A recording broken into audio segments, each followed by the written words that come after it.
So good morning guys. तो चलिए start करते हैं आज के यानी कि 5 मई के इंपॉर्टेंट करंट अफेयर्स को। देखिए हमारा पहला और महत्वपूर्ण प्रश्न क्या है कि अभी हाल ही में जारी विश्व प्रेस स्वतंत्रता सूचकांक 2022 में भारत कौन से स्थान पर है। तो आंसर होगा 150वें स्थान पे। तो हम बात कर रहे हैं वर्ल्ड प्रेस फ्रीडम इंडेक्स 2022 की, और इसे कौन जारी करता है? Reporters without border. और इसमें अगर बात करेंगे कि भारत कौन से स्थान पर है, तो याद रखना टोटल 180 देशों में से भारत 150वें स्थान पर है। पिछले साल जो इंडेक्स आया था उसमें भारत कौन से स्थान पे था? 142 नंबर पे था उसमें, और इस बार 150वें स्थान पे आ गया, यानी कि भारत की रैंक गिरी है इस बार। अच्छा, टॉप पे कौन है? तो फर्स्ट नंबर पे नॉर्वे है, पहले भी नॉर्वे ही था। सेकेंड नंबर पे डेनमार्क है, थर्ड नंबर पे स्वीडन है, और सबसे लास्ट 180वें नंबर पे कौन है? नॉर्थ कोरिया है। तो ये आपको याद रखना है। अब दो प्रश्न मैं आपसे पूछ रहा हूं, आप मुझे बताएंगे, एक तो नेशनल प्रेस डे कब मनाया जाता है, एक वर्ल्ड प्रेस फ्रीडम डे कब मनाया जाता है। इन दोनों के उत्तर दीजिए, इनके आंसर मैं आपको आगे बताऊंगा। अभी जब तक हम बात कर लेते हैं कुछ इंपॉर्टेंट इंडेक्सेस की, कुछ रैंकिंग की जो अभी न्यूज़ में रही थी। जैसे कि अभी सिप्री की रिपोर्ट आई थी, उसने बताया था कि सैन्य खर्च के मामले में भारत तीसरे स्थान पर है। पहले स्थान पे यूएस है, दूसरे पे चाइना और तीसरे पे है भारत। उसके अलावा अभी यूनाइटेड नेशन एनवायरनमेंट प्रोग्राम ने एक रिपोर्ट जारी की थी और बताया था कि सबसे अधिक नॉइज पॉल्यूशन, ध्वनि प्रदूषित शहर कौन सा है। तो सबसे टॉप पे है बांग्लादेश की कैपिटल ढाका, दूसरे पे है भारत का मुरादाबाद। और उससे पहले जो IQ एयर इंडेक्स आया था, जिसने वायु गुणवत्ता के ऊपर, एयर क्वालिटी के ऊपर रैंकिंग जारी की थी, तो देखो उसमें 3 कैटेगरी है। अगर कंट्रीज की लिस्ट में आप देखोगे तो टॉप पे बांग्लादेश है, दूसरे पे भारत आता है। कैपिटल सिटीज के बारे में बात करोगे, राजधानियों में, तो टॉप पे दिल्ली आ जाएगा, सेकंड पे आ जाएगा ढाका। और शहरों में बात करोगे तो भिवाड़ी शहर टॉप पर आता है, जो कि है अलवर, राजस्थान में। ये भारत का सबसे प्रदूषित शहर है बताया गया। उसके अलावा हम लोगों ने पढ़ा था फॉरेस्ट सर्वे रिपोर्ट 2021, उसमें भारत में क्षेत्रफल यानी कि एरिया के हिसाब से सबसे ज़्यादा फॉरेस्ट एरिया कहाँ पर है, तो आप जानते हो मध्य प्रदेश में है, और सबसे कम हरियाणा में। वहीं प्रतिशत के हिसाब से, परसेंटेज वाइज, सबसे ज़्यादा है मिजोरम में और सबसे कम हरियाणा में है। और उसमें बताया था कि अब सबसे ज़्यादा वृद्धि कहाँ पे देखी गई है, इंक्रीमेंट कहाँ पे देखा गया, तो आंसर हो जाएगा आंध्र प्रदेश। हम लोगों ने वर्ल्ड हैप्पीनेस रिपोर्ट भी देखा है, उसमें भारत 136 नंबर पर है 146 कंट्रीज में से। टॉप पे फिनलैंड है। हम लोगों ने भ्रष्टाचार सूचकांक भी देखा है, करप्शन परसेप्शन इंडेक्स 2021, जिसे जारी करता है ट्रांसपेरेंसी इंटरनेशनल। उसमें भारत 85 नंबर पे था। हमने लोकतंत्र सूचकांक देखा, डेमोक्रेसी इंडेक्स 2021, उसमें भारत 46 नंबर पे था। इसको इकोनॉमिस्ट इंटेलिजेंस यूनिट जारी करता है, और टॉप पे उसमें नॉर्वे था। अच्छा, भारत का पहला अभी क्रिप्टो करेंसी इंडेक्स आया था, IC15, किसने जारी किया? क्रिप्टो वायर ने। तो ये 2022 में कुछ इंपॉर्टेंट इंडेक्सेस जारी किए गए थे, इनको याद रखना। और अगर आप में से कोई इस वीडियो को वेरी फर्स्ट टाइम देख रहा है तो आपको बता दूं कि जो हमने टॉपिक वाइज सीरीज स्टार्ट की है, जिसके आपको वीडियोस तो मिलेंगे ही सही, टॉपिक वाइज को लेकर के, मंथली वाइज लेकर के, कि जनवरी में या फरवरी में या मार्च में या अप्रैल में रैंकिंग एंड इंडेक्सेस का एक सेपरेट वीडियो आपको मिल जाएगा कि इस महीने में कौन कौन से रैंकिंग आई है। उसके अलावा क्विज भी आपकी बना दी गई है ताकि आप अच्छे से प्रैक्टिस कर सको। क्विज आपको मिल जाएगी, क्विज लगाइए, उसके टेस्ट लगाइए आपकी क्रैक एग्जाम एप्लीकेशन पे, जिसका लिंक आपको मिलेगा नीचे डिस्क्रिप्शन में। और अगर सेशन अच्छा लगता है, हेल्पफुल लगता है, तो प्लीज़ इसे लाइक करके शेयर ज़रूर करना। चलिए बढ़ते हैं आगे। चलिए फिर बताइए, अभी हाल ही में खेलो इंडिया यूनिवर्सिटी गेम्स का विजेता कौन बना? तो आंसर होगा जैन यूनिवर्सिटी। आपको पता है अभी जो खेलो इंडिया यूनिवर्सिटी गेम्स का दूसरा संस्करण था, ये चला कर्नाटक के बंगलुरु में। और बताइए इसका मस्कॉट क्या रहा, शुभंकर क्या रहा? तो आंसर होगा वीरा। अब ये पूरे हो चुके हैं, तो विजेता घोषित हो चुका है। कौन बना है नंबर 1 पे? जैन यूनिवर्सिटी, ये बंगलुरु की है। टोटल इसने 20 गोल्ड जीते हैं, 7 सिल्वर जीते हैं और 5 ब्रोंज जीते हैं। तो गोल्ड को देख करके विजेता घोषित किया गया, तो 20 इसके पास गोल्ड है। सेकेंड नंबर पे लवली प्रोफेशनल यूनिवर्सिटी है 17 गोल्ड के साथ, और तीसरे नंबर पे है पंजाब यूनिवर्सिटी 15 गोल्ड के साथ। इसके अलावा एक नाम आप और याद रखिएगा, जैन यूनिवर्सिटी का एक तैराक है जिसका नाम है शिव श्रीधर, उन्होंने पुरुषों की 200 मीटर स्पर्धा में 7 गोल्ड जीते हैं। अच्छा, खेलो इंडिया की बात है। अब आपका ये खेलो इंडिया यूनिवर्सिटी गेम्स का दूसरा संस्करण तो हो गया। अब हम लोग देखेंगे खेलो इंडिया यूथ गेम्स का चौथा संस्करण होगा। कहाँ पे होगा? पंचकुला हरियाणा में। और इसी साल इसका 5वां संस्करण भी होगा, वो होगा भोपाल मध्य प्रदेश में। उसके अलावा हमने देखा दूसरे खेलो मास्टर्स गेम्स 2022 का भी आयोजन किया गया था। कहाँ पे? नई दिल्ली के त्यागराज स्टेडियम में। उसके अलावा पहला खेलो इंडिया राष्ट्रीय रैंकिंग महिला तीरंदाजी टूर्नामेंट भी हुआ था जमशेदपुर झारखंड में। मतलब ये 6 चरणों में होना है। पहला चरण इसका जमशेदपुर में शुरू हुआ। चलो एक प्रश्न का उत्तर दो। पहला खेलो इंडिया स्पोर्ट्स स्कूल ये कहाँ पे लॉन्च किया गया? तो आंसर हो जाएगा शिलोंग में, मेघालय की कैपिटल शिलोंग में। तो ये पॉइंट्स भी ध्यान रखना। बढ़ते आगे, चलिए बताइए अभी मई 2022 को किसने 75वीं 75 नंबर की संतोष ट्रॉफी राष्ट्रीय फुटबॉल प्रतियोगिता 2021-22 का खिताब जीत लिया है? तो आंसर होगा इसका केरल। अब देखो एक प्रश्न तो इस तरह से भी आ जाए एग्जाम में कि संतोष ट्रॉफी का संबंध किससे है, वो डायरेक्ट ये पूछ ले, तो फिर आपका आंसर हो जाएगा फुटबॉल से। तो इस बार ये इसका कौन सा संस्करण रहा? 75वां। और किसने जीता इसको? केरल ने जीता। याद रखना केरल 7वीं बार संतोष ट्रॉफी को जीत रहा है। इस बार केरल ने किसे हराया? पश्चिम बंगाल को हराया। और प्लेयर ऑफ द जो टूर्नामेंट थे वो रहे केरल के कप्तान जीजो जोसेफ। अच्छा, अगर मैं आपसे यहाँ पे पूछूं कि बताइए सैयद मुश्ताक अली ट्रॉफी 2021-22 को किसने जीता था? तो आंसर हो जाएगा तमिलनाडु ने। किसको हराया था? कर्नाटक को। और विजय हजारे ट्रॉफी को किसने जीता था? हिमाचल प्रदेश ने जीता पहली बार। किसको हराया? तमिलनाडु को। तो फुटबॉल से रिलेटेड कुछ टूर्नामेंट हुए थे, जैसे कि अगर मैं आपसे पूछूं डूरंड कप 2021 जो कि हुआ था कोलकाता में, बताइए उसको किसने जीता? एफसी गोवा ने जीता। और एफसी महिला एशियाई कप 2022 जिसका आयोजन महाराष्ट्र में हुआ था, उसको किसने जीता था? चाइना ने जीता था साउथ कोरिया को हरा करके। और under 19 south Asian football federation championship जो हुई थी, यानी कि ये महिलाओं का फुटबॉल टूर्नामेंट है, 2021 की बात कर रहे हैं, उसको किसने जीता था? बांग्लादेश ने जीता था, भारत को हराया था। ये हुआ था बांग्लादेश में ही। उसके अलावा इसमें एक पुरुषों का भी टूर्नामेंट हुआ था जिसको कहेंगे south Asian football federation championship 2021 जो कि मालदीव में हुआ था। उसको भारत ने जीता था नेपाल को हरा करके। ये हमने पढ़े भी थे। और अगर पूछे कि यूरो कप 2020 जो कि हुआ कब था? अभी जुलाई 2021 में हुआ था, उसको किसने जीता था? इटली ने जीता था, इंग्लैंड को हराया था। और कोपा अमेरिका फुटबॉल 2021 इसको जीता था अर्जेंटीना ने, और हराया किसे था? ब्राज़ील को। तो फुटबॉल से रिलेटेड ये कुछ इंपॉर्टेंट टूर्नामेंट्स हुए थे, इनको ध्यान रखेंगे आप। और हाँ, एक इंपॉर्टेंट टूर्नामेंट भी है, अभी फीफा वर्ल्ड कप इस साल के अंत में होने वाला है। कहाँ पे होने वाला है? कतर दोहा में होने वाला है। जिसका स्पॉन्सर कौन बना है? बायजूस। ध्यान रखना। बढ़ते आगे। फिर बताइए अभी हाल ही में किस राज्य ने मुख्यमंत्री मितान योजना शुरू की? तो आंसर होगा छत्तीसगढ़ ने। तो अभी छत्तीसगढ़ के जो मुख्यमंत्री हैं कौन? भूपेश बघेल। उन्होंने मुख्यमंत्री मितान योजना शुरू की है, जिसे अभी छत्तीसगढ़ की कैपिटल रायपुर सहित 14 नगर निगमों में पायलट आधार पर लागू किया गया। मितान का मतलब होता है मित्र या दोस्त। तो इस योजना के तहत छत्तीसगढ़ के निवासी अपने घर पर लगभग 100 सार्वजनिक सेवाओं का लाभ उठा सकते हैं। तो याद रखना मुख्यमंत्री मितान योजना किसने शुरू की? छत्तीसगढ़ ने। तो ये रहा मैप में छत्तीसगढ़। आपने कहा इसकी कैपिटल क्या है? रायपुर है। मुख्यमंत्री हैं भूपेश बघेल और गवर्नर कौन है? अनुसुईया उइके। अभी कौशल्या मातृत्व योजना के बारे में आपने पढ़ा था, जिसमें दूसरी बेटी के जन्म पे 5,000 रुपये दिए जाएंगे, यहीं पे शुरू हुई थी। यहीं पे ही राजीव गांधी ग्रामीण भूमिहीन कृषि मजदूर न्याय योजना भी शुरू हुई थी। और छत्तीसगढ़ के जो पहले मुख्यमंत्री थे अजीत जोगी, जिनका कुछ समय पहले निधन हो गया, महतारी दुलार योजना यहीं की है। पढ़ाई तुहार पारा योजना भी यहीं की है। और इंदिरा वन मितान योजना भी यहीं की है। और आपको पता है भारत का सबसे नवीनतम टाइगर रिजर्व कौन सा बना है? ये छत्तीसगढ़ का गुरु घासीदास टाइगर रिजर्व बन गया है। और लेमरू हाथी अभ्यारण्य ये भी आपको मिलेगा छत्तीसगढ़ के कोरबा में।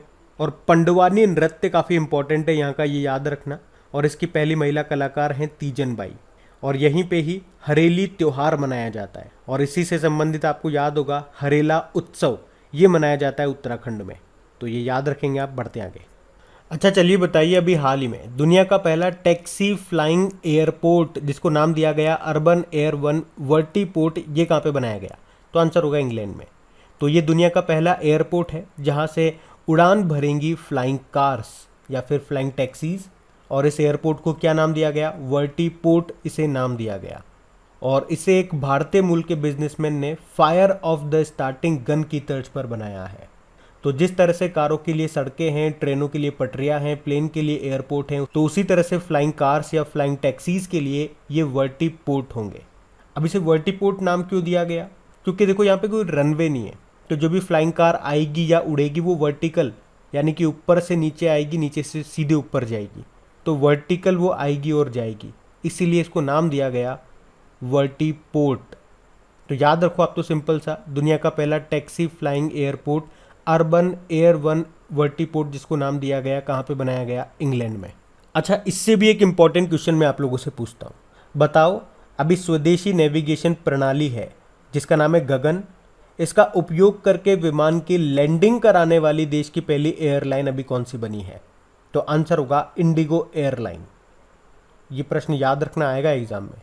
बताओ भी, कर्नाटक के शिवमोग्गा एयरपोर्ट का नाम किसके नाम पे रखा? यहाँ के जो पूर्व मुख्यमंत्री थे BS येदियुरप्पा, उनके नाम पे। और अगर आपसे पूछा जाए कि अभी एयरपोर्ट काउंसिल इंटरनेशनल ने 2021 के दुनिया के टॉप 10 सबसे व्यस्त हवाई अड्डों की लिस्ट जारी की थी, उसमें टॉप पे कौन है? US का अटलांटा इंटरनेशनल एयरपोर्ट। और अभी विंग्स इंडिया 2022 कार्यक्रम ये कहाँ पर आयोजित किया गया था? बेगमपेट हवाई अड्डा हैदराबाद में। ये नागरिक उड्डयन के क्षेत्र में एशिया का सबसे बड़ा कार्यक्रम था। और चलिए बताइए, सौर ईंधन का उपयोग करने वाली पहली एयरलाइन अभी कौन सी बनी? स्विस इंटरनेशनल एयरलाइन बनी। और एक प्रश्न का उत्तर आप ही लोग देना, देश का पहला ड्रोन स्कूल ये कहाँ पे खोला गया? उत्तर दो, हम बढ़ते हैं आगे। चलिए बताइए, अभी हाल ही में विश्व प्रेस स्वतंत्रता दिवस वर्ल्ड प्रेस फ्रीडम डे कब मनाया गया? तो आंसर होगा 3 मई को। हर साल इसको 3 मई को ही मनाते हैं और इसे मनाने का उद्देश्य क्या है? मीडिया स्वतंत्र होकर के काम करे, किसी के दबाव में आकर काम न करे, इसी उद्देश्य के साथ इसे मनाया जाता है। थीम क्या रही? जर्नलिज्म अंडर डिजिटल सेज, यानी कि डिजिटल घेराबंदी के तहत पत्रकारिता। अब आपको याद होगा स्टार्टिंग वाले प्रश्न में हमने पढ़ा था वर्ल्ड प्रेस फ्रीडम इंडेक्स आया, उसमें भारत 150वें स्थान पर रहा, टॉप पे रहा नॉर्वे, ये हम पढ़ चुके हैं। 2 प्रश्न मैंने आप लोगों से पूछे थे, एक तो ये वर्ल्ड प्रेस फ्रीडम डे कब मनाया जाता है, तो इसका उत्तर आपको मिल गया 3 मई। अभी भी एक प्रश्न बाकी है, नेशनल प्रेस डे कब मनाया जाता है? तो फिर उसका उत्तर क्या होगा? मैं आपको हिंट देता हूँ, इसका उत्तर तो आप ही लोग दोगे। हिंट आपको मिल जाएगी कि जनजातीय गौरव दिवस हम लोगों ने मनाना चालू किया है बिरसा मुंडा जी की जयंती को। तो अगर वो दिन आपको पता है ना, तो उसके जस्ट दूसरा दिन, उसके जस्ट बाद वाला दिन को ही हम नेशनल प्रेस डे के रूप में मनाते हैं। और अगर मैं बता दूं, डेली आप लोग हमारे करंट अफेयर्स का रिवीजन वाला वीडियो देखते होंगे, तो वहाँ पे बिरसा मुंडा जी का जो दिन हम सेलिब्रेट करते हैं जनजातीय गौरव दिवस के रूप में, जो इम्पोर्टेंट भी है, वो मैं आपको कई बार बता चुका हूँ। तो अब उत्तर आप लोग दीजिए। उसके अलावा अगर आपसे पूछ ले कि प्रेस ट्रस्ट ऑफ इंडिया के चेयरमैन कौन है, तो आंसर होगा अवीक जोशी। और अभी इंडियन न्यूज़पेपर सोसाइटी के नए अध्यक्ष कौन बने थे, ये भी तो प्रश्न बन सकता है, ये करंट अफेयर्स के हैं सारे, तो आंसर हो जाएगा मोहित जैन। उसके अलावा अभी बिल्कुल लेटेस्ट जनवरी में ही पढ़ा है अभी हमने कि मरणोपरांत मुंबई प्रेस क्लब के रेड इंक अवार्ड 2022 से किसे सम्मानित किया गया, तो आंसर होगा दानिश सिद्दीकी को। और जर्नलिस्ट ऑफ द ईयर 2020 का अवार्ड भी इनको मिला, मरणोपरांत मिला इन्हें। और बाकी अगर मई के इंपॉर्टेंट डेज की बात करेंगे तो देखो 1 मई को 3 डे आप लोगों ने मनाए। एक तो उज्ज्वला दिवस हम मना रहे हैं, एक लेबर डे हम लोगों ने मनाया, और अभी वर्ल्ड लाफ्टर डे भी अभी हमने 1 मई को ही मनाया, जो कि मई के पहले रविवार को मनाया जाता है वैसे। उसके बाद 2 मई को हमने वर्ल्ड ट्यूना डे के रूप में मनाया। तो ये सारे पॉइंट्स याद रखेंगे आप, पढ़ते आगे। फिर बताइए, अभी हाल ही में कॉर्बेट टाइगर रिजर्व के नए निदेशक कौन बन गए हैं, तो आंसर होगा नरेश कुमार। कहाँ पर है ये कॉर्बेट टाइगर रिजर्व? उत्तराखंड में, जिसके नए निदेशक कौन बन गए हैं? नरेश कुमार बन गए हैं। अच्छा, अगर पूछा जाए नीति आयोग के अभी नए उपाध्यक्ष कौन बने थे, तो आंसर होगा डॉक्टर सुमन के बेरी। नेस्कॉम के नए अध्यक्ष कौन बने, कृष्णन रामानुजम। और राष्ट्रीय अनुसूचित आयोग national commission for scheduled caste के नए अध्यक्ष बने थे विजय सांपला। अच्छा, टाइगर की बात हुई है तो आपको बताया इंटरनेशनल टाइगर डे कब मनाते हैं, 29 जुलाई को मनाते हैं। भारत में टाइगर प्रोजेक्ट कब आया था, 1973 में। और इंटरनेशनल टाइगर डे अभी 2021 वाले की थीम क्या थी, their survival in our hands. और टाइगर मैन ऑफ इंडिया किसे कहा जाता है, कैलाश सांखला को कहा जाता है। और हम पढ़ ही चुके हैं अभी 53 नंबर का जो टाइगर रिजर्व है वो कौन सा बना था, गुरु घासीदास टाइगर रिजर्व, जो कि है छत्तीसगढ़ में। और एक और प्रश्न का उत्तर दो कि सत्यमंगलम टाइगर रिजर्व कहाँ पर है। ये भी न्यूज़ में था क्योंकि इसे TX2 अवार्ड मिला था। वैसे हमारे टाइगर की संख्या को डबल करने का लक्ष्य 2022 का है, लेकिन इसने पहले ही डबल कर लिया तो इसको ये अवार्ड मिला था। पिछले साल इसी तरह से उत्तर प्रदेश के पीलीभीत टाइगर रिजर्व को भी ये अवार्ड मिल चुका है। तो ये सब पॉइंट्स ध्यान रखेंगे आप, पढ़ते हैं आगे। फिर बताइए अभी हाल ही में किस देश में दुनिया की सबसे बड़ी क्राइस्ट स्टेचू बनकर तैयार हुई है, तो आंसर होगा ब्राज़ील में। आपको 7 वंडर्स पता है, विश्व के 7 अजूबे, उसमें एक जो अजूबा है या एक स्टेचू आपको मिलेगी ब्राज़ील की। एक मूर्ति आपने देखी होगी जिसे कहते हैं Christ the Redeemer. Rio de Janeiro Brazil में आपको ये मिलेगी, जिसकी हाइट है 38 मीटर। तो अब इससे भी बड़ी ऐसी ही एक प्रतिमा बनी है जो इससे बड़ी है, वो बनी है ब्राज़ील के एनकेंटाडो में, जिसकी हाइट कितनी है, 43 मीटर है, मतलब पुरानी वाली से 5 मीटर ज़्यादा। और इसे क्या नाम दिया गया, क्राइस्ट द प्रोटेक्टर नाम दिया गया इस नई वाली को। और ये दुनिया की सबसे बड़ी क्राइस्ट स्टेचू है, मतलब ईसा मसीह की ये स्टेचू है सबसे बड़ी। अच्छा, कुछ इंपॉर्टेंट स्टेचूज जो अभी न्यूज़ में रहे थे वो मैं आपको बताऊंगा, लेकिन उससे पहले ब्राज़ील से रिलेटेड कल एक प्रश्न हम लोगों ने पढ़ा था कि ब्राज़ील का जो लैंडस्केप गार्डन है जिसका नाम है सिटी ऑफ बर्ल मार्क्स, उसको अभी यूनेस्को की विश्व धरोहर सूची में शामिल कर लिया गया है, वो आप याद रखिएगा। ब्राज़ील की कैपिटल ब्राज़ीलिया होती है, करेंसी है ब्राज़ीलियन रियल और प्रेसिडेंट है जेयर बोल्सनारो।